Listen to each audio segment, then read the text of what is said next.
Аскарбек Шадиевке айыппул салынды. 20 миллион сом жеген жетекчи менен кошо 12 кызматкер кармалды. Жалал-Абадта диспансерде 14 баладан кургак учук аныкталды.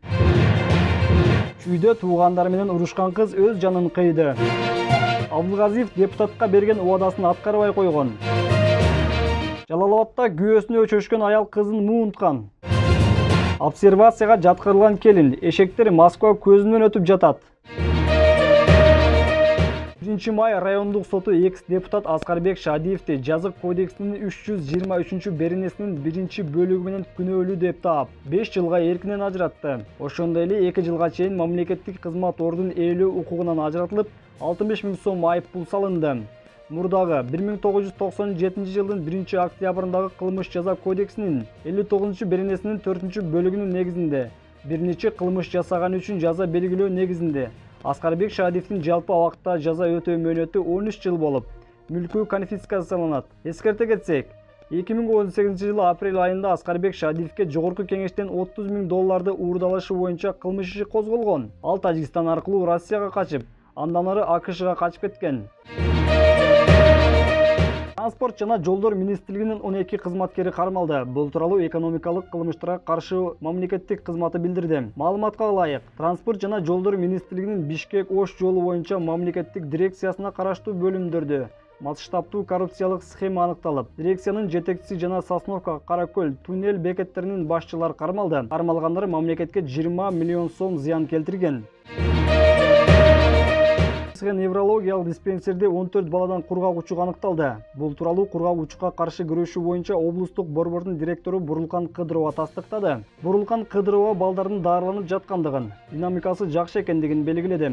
Учурда 6 бала даарылоонун активдүү фазасын аякташты. Балдардын табити ачыла баштады, деп кошумчалады. Психоневрологиялык диспансерде оорунун жугуу себептерин изилдешүүдө.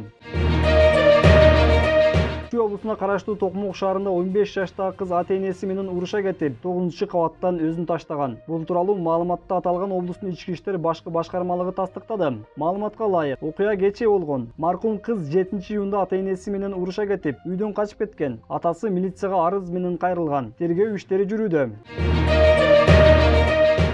Кеңештин жыйынында депутат Зайдин Жамалдинов өкмөт берген убадасын аткарбай жаткандыгын билдирди. Анын айтымында, өкмөт башы тез арада күйүүчү майдын баасын арзандатышы керек. Өткөндө өкмөт отчет тапшырып жатканда күйүүчү майдын баасын арзандатып берем деп убада берди эле. Андан бери 20 күн өттү. Эч кандай арзандаган жок. Көчөдө саткандардын майы арзан. Бааны түшүрө албасаңар көчөдө саткандарга уруксат бергиле.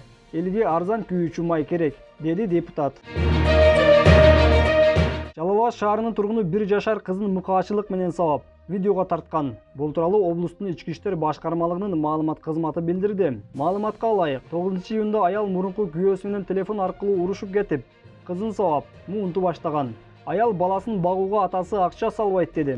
Ал кызын сабап жатканын видеого тарткан. Анда кызын муунтуп өлтүрө баштаганы да маалым.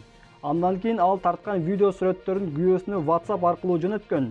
Факт боюнча сотко чейинки териштирүү, кыйноолор беренеси боюнча жүргүзүлөт, деп билдирди ички иштер башкармалыгынын басма сөз кызматы.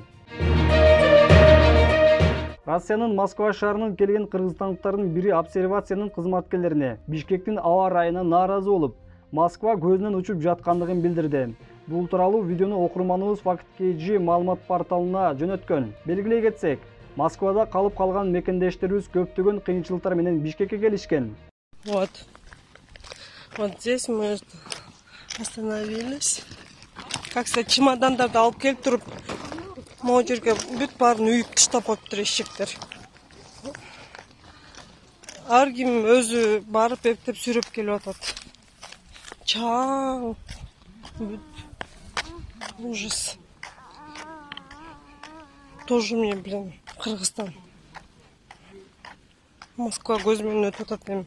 Жамгыр жааса да